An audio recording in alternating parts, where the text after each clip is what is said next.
Halo sahabat pemasyarakatan, telah kami rangkum kembali berita seputar pemasyarakatan di seluruh Indonesia selama sepekan terakhir. Untuk mengetahui berita apa saja yang ada di minggu ini, jangan kemana-mana dan tetap saksikan Apa Kabar Pemasyarakatan.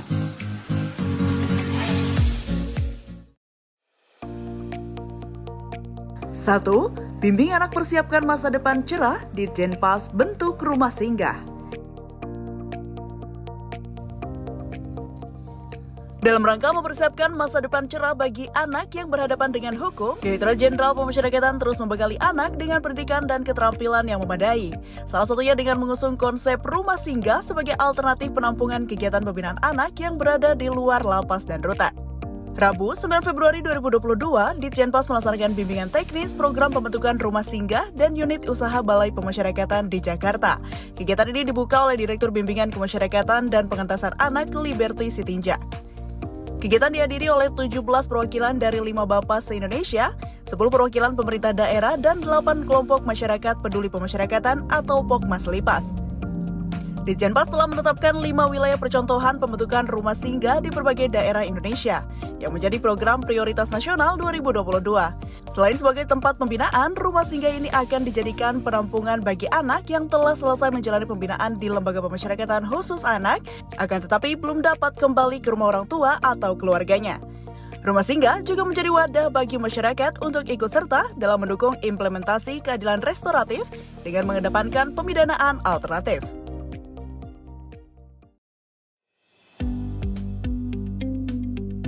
2. Lapas Perempuan Semarang ciptakan lapas industri. Lembaga Pemasyarakatan Perempuan Kelas 2A Semarang mulai merambah industri garmen sebagai kegiatan pembinaan kemandirian bagi para warga binaannya. Berkolaborasi dengan PT Amura Pratama, Lapas Perempuan Semarang membuka lapangan pekerjaan bagi 30 warga binaan. Warga binaan ini telah dilatih keterampilan menjahit dan dipekerjakan sebagai karyawan untuk memenuhi permintaan pasar. Berkat kegiatan ini, warga binaan dapat beraktivitas positif dan produktif, tidak seperti di penjara, warga binaan seperti tengah bekerja di industri garmen. Sebelumnya, para warga binaan yang terlibat tidak memiliki keterampilan menjahit, namun melalui pelatihan yang diselenggarakan bimbingan kerja lapas, mereka dibekali keterampilan mulai dari memotong kain, menjahit resleting, melubangi kancing hingga menyetrika pesanan jadi.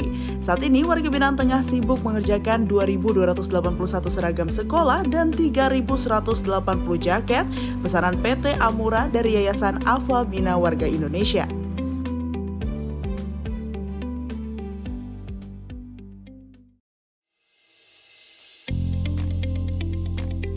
3. Bincang santai Kakanwil Jawa Barat dengan narapidana Lapas Khusus Gunung Sindur. Selama masa pandemi COVID-19, Lapas Khusus Gunung Sindur konsisten menjalankan rutinitas hidup sehat bagi para warga binaan dan petugas pemasyarakatan. Hal ini dilakukan melalui kegiatan edukasi, motivasi, hingga pelaksanaan olahraga bersama. Beberapa kegiatan yang dilakukan diantaranya lari pagi, senam aerobik, berjemur, mengkonsumsi vitamin, dan meminum jahe merah produk andalan Lapas Khusus Gunung Sindur. Upaya lapas ini memperoleh apresiasi dari Kepala Kantor Wilayah Kementerian Hukum dan Hak Asasi Manusia Jawa Barat, Sujonggo, dan ia berharap kegiatan serupa dapat diikuti oleh lapas dan rutan lainnya. Ia pun mengimbau agar seluruh lapas dan rutan melaksanakan protokol kesehatan dengan baik. Sementara itu, selama masa pandemi, kunjungan langsung keluarga dan kerabat warga binaan ditiadakan. Sebagai pengganti, lapas menyediakan layanan kunjungan online agar para warga binaan dapat tatap muka dengan orang-orang terkasih meski tidak bertemu langsung.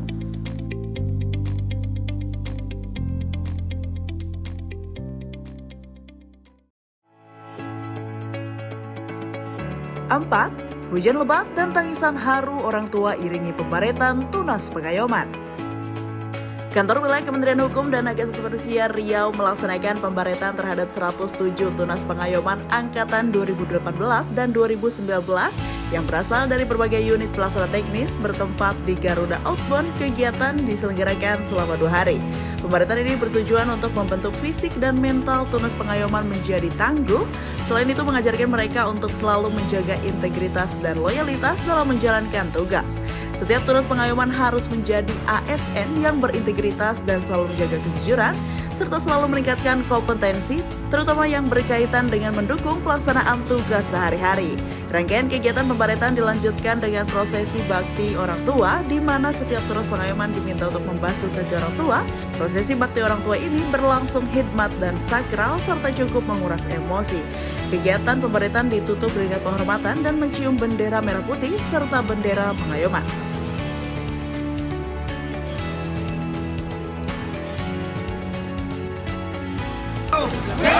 Riau, Riau, Riau.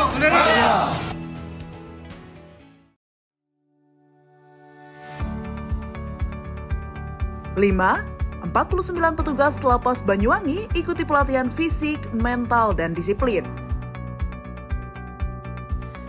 Sebanyak 49 orang polisi khusus pemasyarakatan atau Polsuspas Lapas Banyuwangi angkatan 2017 dan 2019 menjalani pelatihan fisik, mental, dan disiplin atau FMD pada Minggu 6 Februari lalu, dan kegiatan berlangsung di area perkebunan PTPN 7 Kalibendo, Banyuwangi.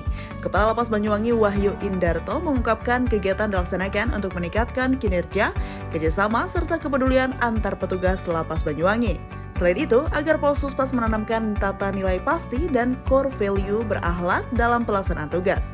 Kegiatan FMD ini diawali dengan pelatihan baris berbaris dan beberapa perlombaan untuk melatih kesiapan, kekompakan, kerjasama, serta solusi pemecahan masalah peserta.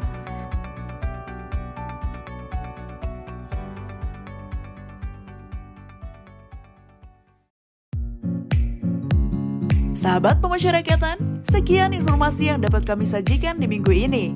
Terima kasih telah menyaksikan Apa Kabar Pemasyarakatan. Dan untuk mengupdate berita seputar pemasyarakatan di seluruh Indonesia, ikuti media sosial kami dan jangan lupa saksikan Apa Kabar Pemasyarakatan di episode selanjutnya. Pemasyarakatan pasti.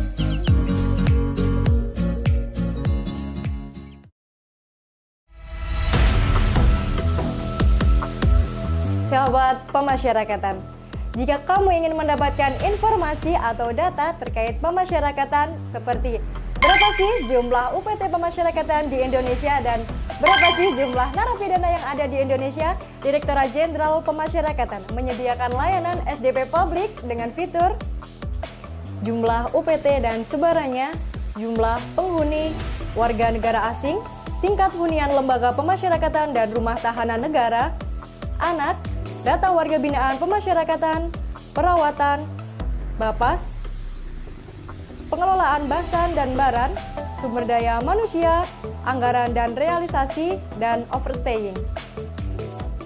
Kemudian tersebut dapat diakses mandiri melalui website atau menggunakan mesin self-service dengan akses sidik jari yang tersedia di UPT Pemasyarakatan.